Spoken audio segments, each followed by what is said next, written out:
basuze kandi mbifurize amahoro y'Imana isa n'ihirwe mu buzima aho muri hirya no hino mu gihugu cy'u Rwanda bari mu majyepfo amajyaruguru iburasirazuba ndetse n'iburengerazuba by'umwihariko ari mu mujyi rwagati wa Kigali. Ni Mr Jean nk'uko maze kubimenyera ndi kumwe na Jean Pierre cya Peter Ntaganzwa ariko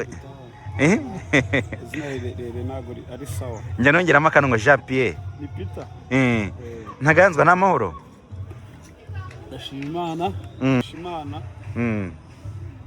yego ndumva ari ibyo abandi bamamarije s'il vous plaît wambaye neza ufite abantu benshi bagiye bansaba nimero yawe nyibahe niyo nkuru nziza nanjye ngufite uyu munsi byansabye ko ikiganiro cyose dukoranye hasi nzaje ngerekaho nimero yawe urumva ahubwo kuba waratinze kuyishyiraho ni ikibazo abantu mwabuze nimero yanjye CEO manager Google niwe wayimanye je nta mutima ubingiraho kwimana nimero pe kuko nta muntu akwaka nimero atagufa ndasuza umuntu twaba Masoranje ngo waramusengeye wakoze emba nta kantu kambayeho arambwe ntabwo nari nzi ko anzi duchatinga niyo nkuru ya mbere ya Danje yambwiye ngo nashatse no kumuga kuri telefone ndakubura Masoranje uja no kubutamuzi baziranye n'abantu benshi nabo abanzina n'abasigiyewe ariko Imana ishimwe wenda ko twagiranye ibihe tugasengana Imana imuha umugisha ngo ujye wowe ngo niba ari igicaniro niba ari igiki igicaniro cyo kwa kabiri igicaniro cyo kwa kabiri n'ahantu iyo banagiriwe icyizere bakaba umwanya wo kuyobora icyo gicaniro Imana ibana nanjye Nyagasani abana nawe abantu benshi bagiye bakumenya ku buryo butandukanye ntabwo nari nzi ko ufite umufana ungana kuriya abafana namugira abakunzi mu bantu ubona abanya bandika bashimba bakunda ibyo mvuga harimo n'abakunzi banjye umufana gukunda ari ukuri gukorera neza ariko umukunzi agukunda no mu gihe cy'intege nkeya yego telefone yanjye nayisize byanze kunze ndaza kuga Solange muvugane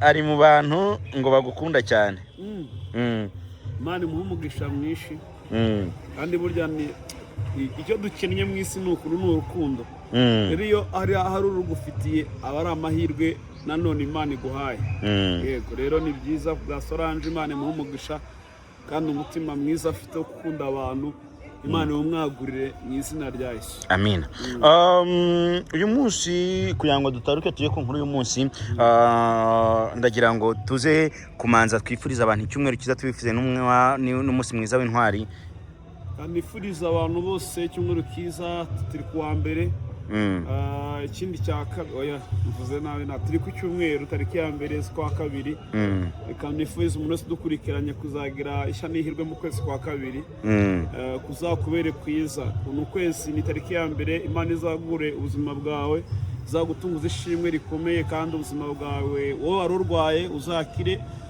wari urushonje azahazwe wari ubabaye azishime kandi wabuze Imana ishimwe kuko yemeye ko abaho kugira ngo imuhe ubwenge abore igihugu cy'u Rwanda mwifurije uburame mwifurije gukomera kandi mubwira ko hari abanyarwanda tumukunda kandi tumuzirikana ikindi navuga gikomeye nuko jye mukunda by'umwihariko ndamukunda cyane kuko hari ibyo mwigiraho hari ubutwari afite hari umuryo hari indi jambo yavuze akaririra cyane hamwe yakwemera no gutanga ubuzima bwe ariko niyivuguruze ku kintu abona cyagira abandi umumaro rero Imana iha umugisha umuyobozi w'igihugu perezida wacu Imana ikomeze kumwongera uburame kandi n'urubyaro rwe n'umuryango we wose Imana iha umugisha kuko hari icyatumye babaho kandi impamvu yatumye babaho twayigiremo inyungu natwe mu ndorerwamo yawe nka Peter ubundi iyo umurebye activity akora umufata gute je mufata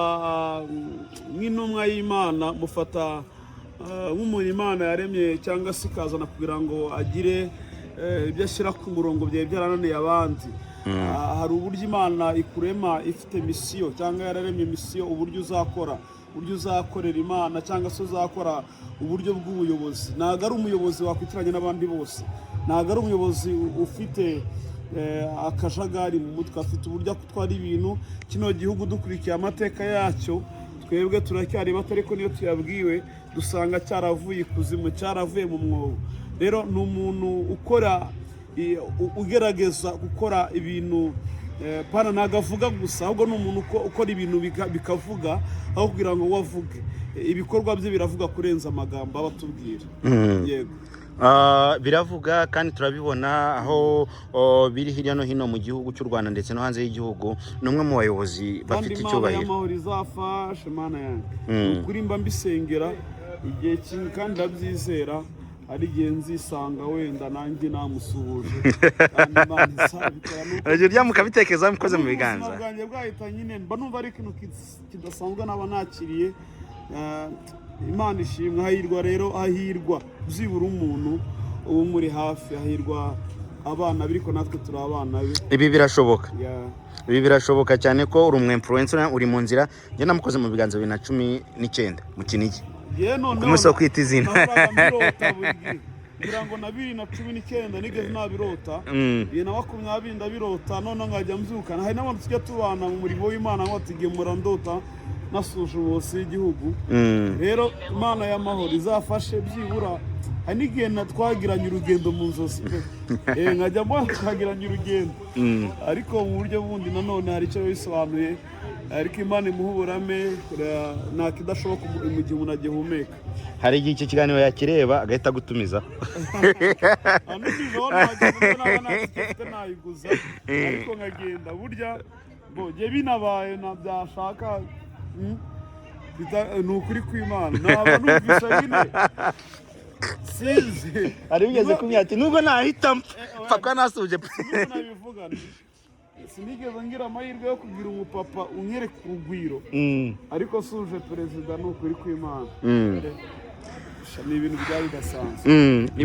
Wabonye umubyeyi wa kabiri? Abambonye umubyeyi wa kabiri kuko wa mbere sinigeze ngira amahirwe yo kumuramana kuko simuzi we, simuzi. Ntabwo uzi papa wawe?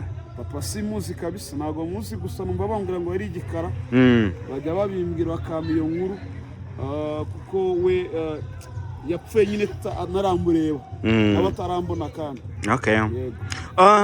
Uti umubyeyi yaragiye ariko aho nyimusimbura. Nubwo akabura ntikaboneka n'umubyeyi w'umuntu, umugore wawe araguhagije. Yes, nawe atene yaba bo. Nubwo nawe ugikomera atagikira. Nawe ntabwo birashoboka, ariko Imana gace igenda ikemura. Ntabwo ibintu byose bikemukira rimwe. Ni tape par etape, ibintu byose n'urugendo.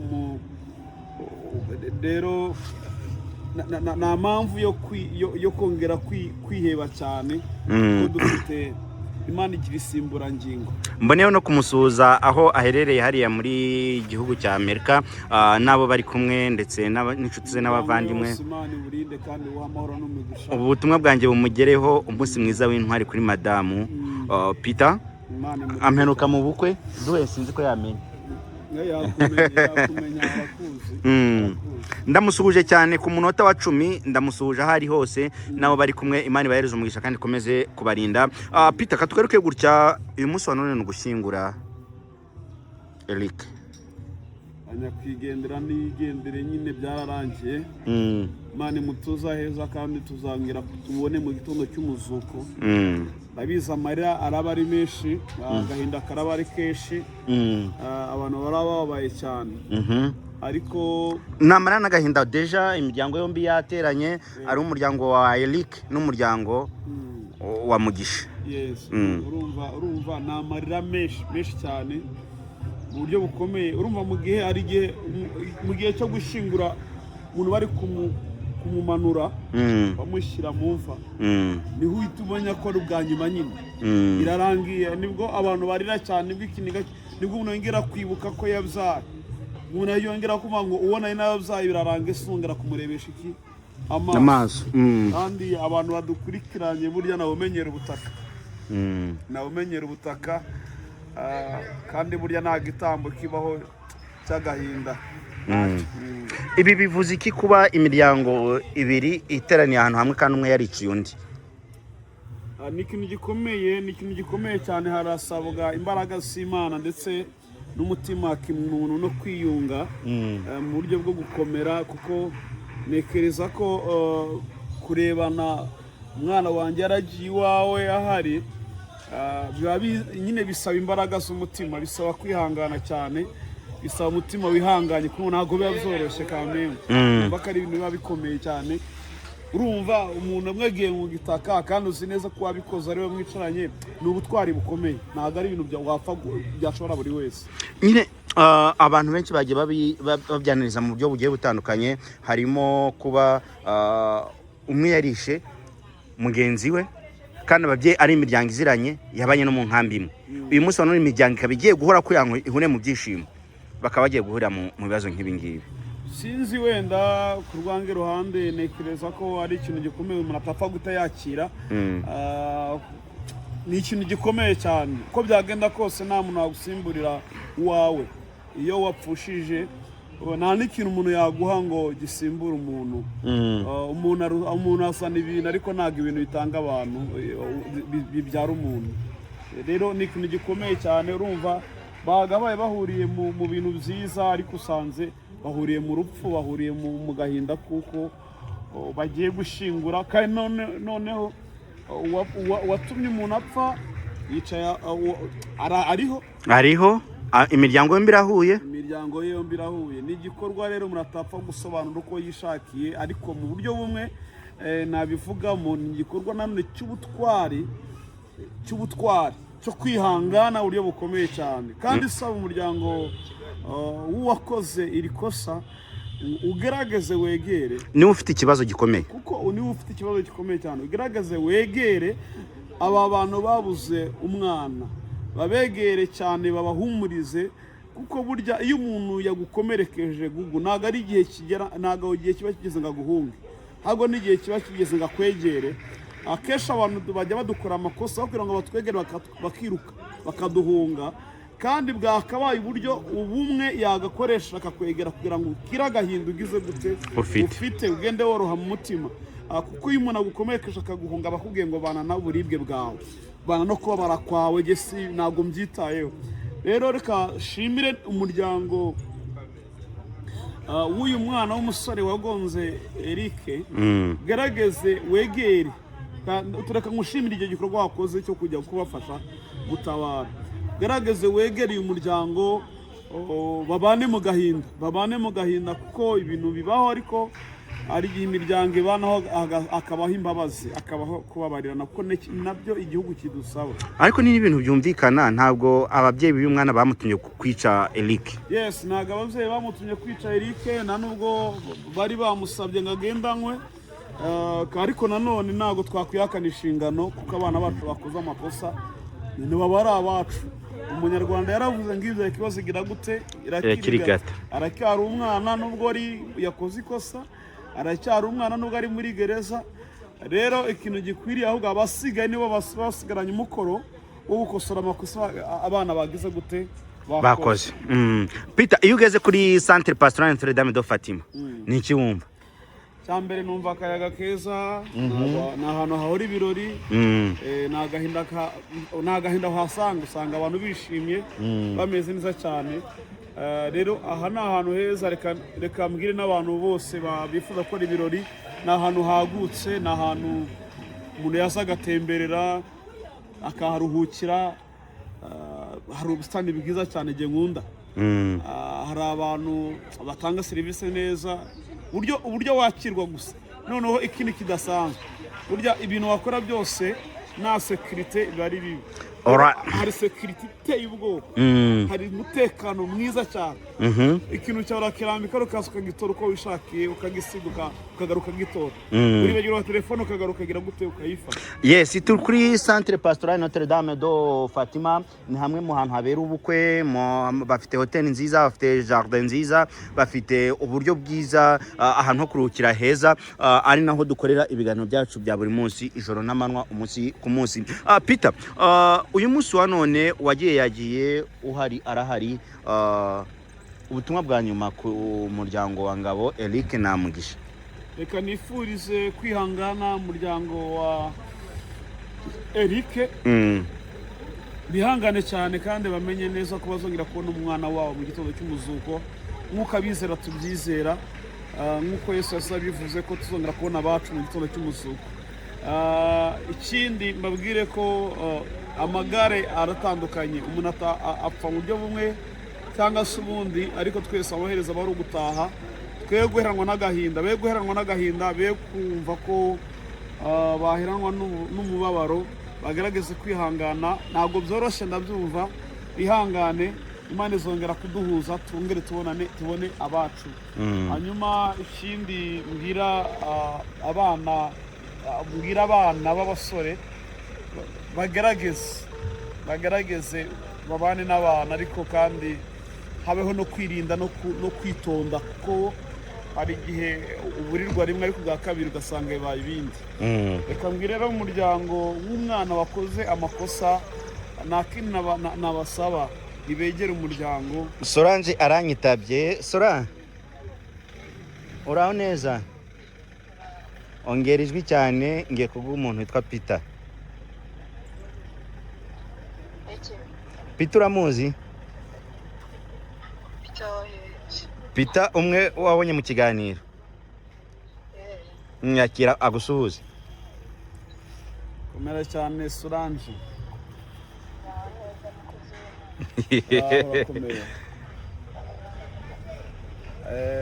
Nishimiye cyane ku materi cyangwa se komite wateye ku kiganiro cyanjye. Imana iguhe umugisha mwinshi. Icyo twari dukennye ni ukubona abantu badukunda. Ntabwo dukeneye abafana cyane muri iyi minsi, dukeneye n'abantu badukunda kandi.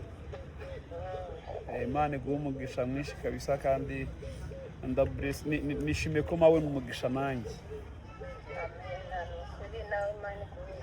Amen. Sora, turi mu kiganiro live, hari ubutumwa watanga kuri Peter, niki wamwifuriza?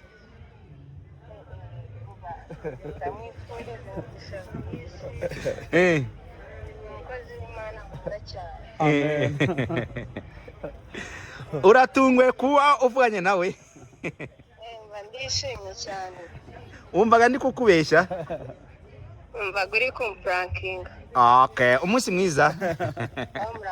Yes, Peter. Ndashaka ko tukana ku musozo, ariko kandi twinje mu kwezi kwa gatatu. Yego.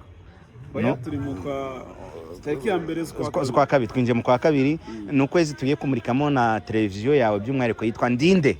Ubundi urinde. Iki kibazo ntabwo nzari usabwa urinde. Nanjye siniyizi. Sinya nibona. Ndumva agiye gukora ibiganiro bijyanye no gutanga ukuri kw'ibyonsi, no gusobanukira k'umuntu, nuko umuntu ari gahoro, kandi turizera neza ko abantu bose tuzaganira. Ubundi wakubaza urinde. Nanjye ndinde. Urinde. Manzi mbwira ko kantu urinde. Ese iryo jambo rukuma ko mu bwenge bukomeye cyane, biragutse. Urinde. Urinde wundi gato, umuntu usuye ndi kureba. Ubundi urinde nyine. Nawe uba mumaje ngo urinde. Ntabwo ahita kuvuga ngo ndi Perezida Amerika. Yagusubiza nk'iki? Biragoye cyane, biragoye. Aho yakubaza ngo wese urinde. Uri kumaza ngo ndinde urinde. Rero Imana ishimwe, twagurira imbago,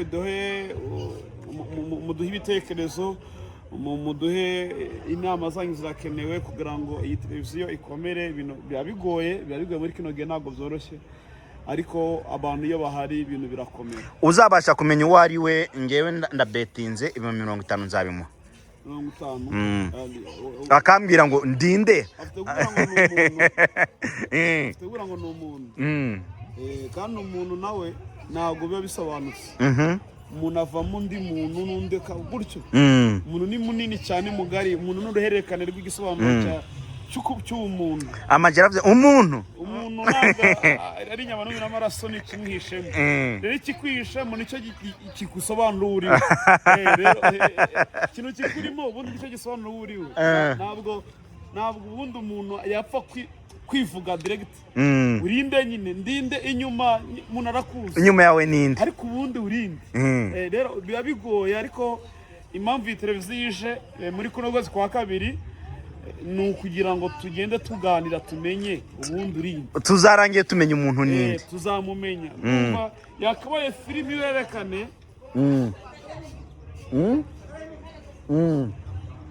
yakabaye filime y'uruhererekane, yakabaye kuko birakomeye cyane, yakabaye yandikwamo filime.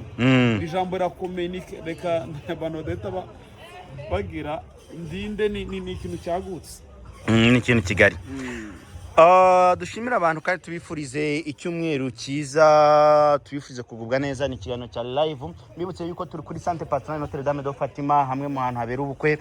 Niho dusanzwe dukorera ibiganiro byacu bya buri munsi. Akaba mu myaka 6 ishize, dushimire cyane Padiri Feliciani, dushimire cyane Oreste uri mu Buholandi, ni padiri wasimburanye n'uyu nguyu hari. Dushimire cyane na timu yose yo muri Centre Pastoral Notre Dame de Fatima. Ukeneye sound, ukeneye live streaming, ni kuri Iris Rwanda TV. Dukora sound nziza, ubukwe bwiza. Ese Peter, iyi sound twakoze wayinenze iki? Na kimwe kabisa. Live streaming na kimwe, ibintu biri live bimeze neza. Ikintu hari igihe umuntu abura ikanenga inka, ngo dore ngo ice birya, ariko inaka nanenga kabisa. Alright.